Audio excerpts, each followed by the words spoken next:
ஸ்ரீவில்லிபுத்தூர் ஆண்டாள் கோவிலில் தாமரை கோலம் அழிக்கப்பட்டதற்கு பாஜக கடும் கண்டனம் தெரிவித்துள்ளது. தாமரை கோலத்தை அழித்த தேர்தல் அதிகாரிகளுக்கு தமிழக பாஜக தலைவர் தமிழிசை சவுந்தரராஜன் கண்டனம் தெரிவித்துள்ளார்.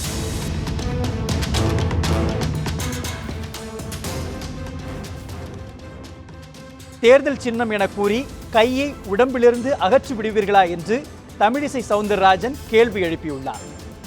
இது தொடர்பான கூடுதல் தகவல்களை நம்முடைய சிறப்பு செய்தியாளர் மதியழகனிடம் கேட்கலாம். மதியழகன், இந்த தாமரை சின்னம் அழிக்கப்பட்ட விவகாரம் தொடர்பாக தமிழக பாஜக தலைவர் தமிழிசை சவுந்தரராஜன் என்ன கருத்துக்களை பதிவு செய்தார்?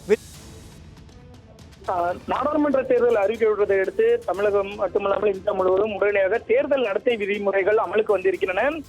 இதன் காரணமாக பொது இடங்களிலோ அல்லது வழிபாட்டு தலங்களிலோ பிரச்சாரங்கள் ஈடுபடக்கூடாது என்பது தேர்தல் நடத்தை விதியாக இருக்கிறது.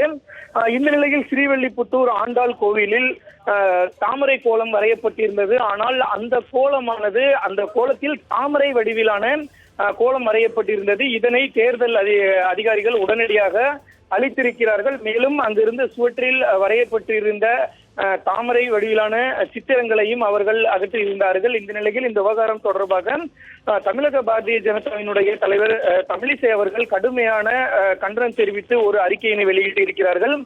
இந்த அறிக்கையை பொறுத்த வரைக்கும் மகாலட்சுமி அமர்ந்திருக்கும் தாமரையை பக்தி நோக்கத்தோடு பொதுமக்கள் தான் வரைந்திருக்கிறார்களே தவிர கட்சியை சேர்ந்தவர்கள் யாரும் வரையவில்லை. இது தேர்தல் நோக்கத்தோடு வரையப்பட்டது அல்ல. அப்படி என்றால் ஒருவேளை தேர்தல் சின்னம் என்று, அதாவது கையை காண்பித்தால் தேர்தல் சின்னம் என்று உடம்பில் இருந்து கையை அகற்றி விடுவீர்களா? தினமும் சூரியன் உதிக்கின்றது என்று தேர்தல் சின்னம் என்று சூரியனை மறைத்து விடுவீர்களா என்று ஒரு காட்டமான கேள்வியையும் எழுப்பி தமிழிசை அறிக்கையை வெளியிட்டு இருக்கிறார். அதே போல அடுத்தபடியாக இந்து மத பழக்கங்களையும் உணர்வுகளையும் அதிகாரத்தின் பெயரால் அழிக்க முற்படுவது மிகவும் கண்டிக்கத்தக்க செயலாகும் என்று தனது கடுமையான கண்டனத்தை பதிவு செய்திருக்கிறார். தாமரை கோலத்தை அழித்த அதிகாரிகளை பாஜக கடுமையாக கண்டிப்பதாகவும் தமிழிசை வெளியிட்டு இருக்கக்கூடிய இந்த கண்டன அறிக்கையில் குறிப்பிடப்பட்டிருக்கிறது. குறிப்பாக ஸ்ரீவில்லிபுத்தூர் ஆண்டாள் கோயிலில் பொதுமக்களால் அந்த கோயிலினுடைய வழக்கப்படி ஆண்டாண்டு காலமாக தாமரை கோலமானது வரையப்படுகிறது. இது தற்பொழுது மட்டும் எதர்ச்சியாகவோ அல்லது வேண்டுமென்றோ தேர்தலுக்காக செய்யப்பட்டதல்ல. ஆண்டாண்டு காலமாக ஸ்ரீவில்லிபுத்தூர் கோயிலினுடைய வழக்கப்படி தாமரை கோலம் வரையப்படுவது என்றுதான் தமிழிசை தனது அறிக்கையில் குறிப்பிட்டிருக்கிறார்கள்.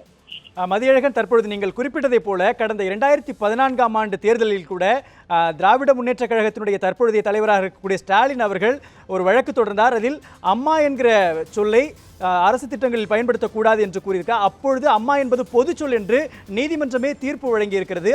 அதனுடைய அடிப்படையில் தற்பொழுது இந்த விவகாரம் தொடர்பாக பாரதிய ஜனதா கட்சி ஏதேனும் வழக்கு தொடுக்க வாய்ப்பு இருக்கிறதா, அல்லது தேர்தல் அதிகாரிகளை சந்தித்து முறையிடுவதற்கான வாய்ப்பு இருக்கிறதா? விரிவாக பதிவு செய்யுங்கள். தற்போது வரை இது போன்ற எந்த விதமான முடிவும் பாரதிய ஜனதா தரப்பில் எட்டப்படவில்லை. ஏனென்றால் இந்த நிகழ்வானது இன்றுதான் நடந்திருக்கிறது. அவர்கள் அடுத்தபடியாக இது தொடர்பாக கட்சியில் ஆலோசனை நடத்திய பின்பு பாரதிய ஜனதாவினுடைய வழக்கறிஞர் அணியில் ஆலோசனை செய்யப்படும். அதன் பிறகு இந்த விவகாரம் தொடர்பாக அடுத்த கட்ட நடவடிக்கை என்ன எடுப்பது என்பது முறையிடப்படும். ஒருவேளை மாவட்ட தேர்தல் அதிகாரியிடம் முறையிடுவதா அல்லது தமிழக தலைமை தேர்தல் அதிகாரியிடம் முறையிடுவதா என்பது குறித்த பின்னர் முடிவு செய்யப்படும். ஏனென்றால் இதில் ஒரு பக்தி சார்ந்த விஷயமும் கோயில் சார்ந்த விஷயமும் இருக்கிறது. ஒருவேளை பாரதிய ஜனதா தரப்பில் அல்லாமல் கோவில் மூலமாகவே புகார் அளிப்பதற்கான வாய்ப்புகளும் இருப்பதை நம்மால் மறுக்க முடியாது. ஏனென்றால் கோயில் வளாகத்திற்குள் இந்த சம்பவம் நடந்திருப்பதால் கோயில் தரப்பில் இருந்தே முறையிடப்படலாம். இது கோயில் சார்பில் அங்கு பணிபுரிபவர்களால் ஆண்டாண்டு காலமாக இது போன்ற தாமரை கோலம் இடுவது என்பது இயல்புதான். ஆனால் இது தேர்தல் நேரம் என்பதால் அதிகாரிகள் இது போன்ற நடவடிக்கை எடுத்திருக்கிறார்கள் என்பது தொடர்பாக கோயில் தரப்பிலும் ஒரு மனுவை அளிக்கலாம். அவர்கள் தரப்பிலும் வாய்ப்பு இருக்கிறது. தேர்தல் இதில் ஒருவேளை பாஜக தலையிட்டால் கூட இந்த விவகாரம் ஒரு தேர்தல் விவகாரமாகவோ அல்லது பாரதிய ஜனதா இதில் செய்தது போன்ற ஒரு தோற்றம் ஏற்படுவதற்கான வாய்ப்பு இருப்பதால் இது குறித்து ஒரு விரிவான ஆலோசனை நடத்திய பின்னரே பாரதிய ஜனதா தரப்பில் முடிவெடுக்கப்படும். கோயில் நிர்வாகத்தை பொறுத்த வரைக்கும் கூட அவர்களும் தேர்தல் முடியும் வரை இந்த கோலத்தை இடுவதற்கு அனுமதி கேட்டு அவர்களும் ஒரு மனுவினை தாக்கல் செய்வதற்கான வாய்ப்புகளும் இருக்கிறது.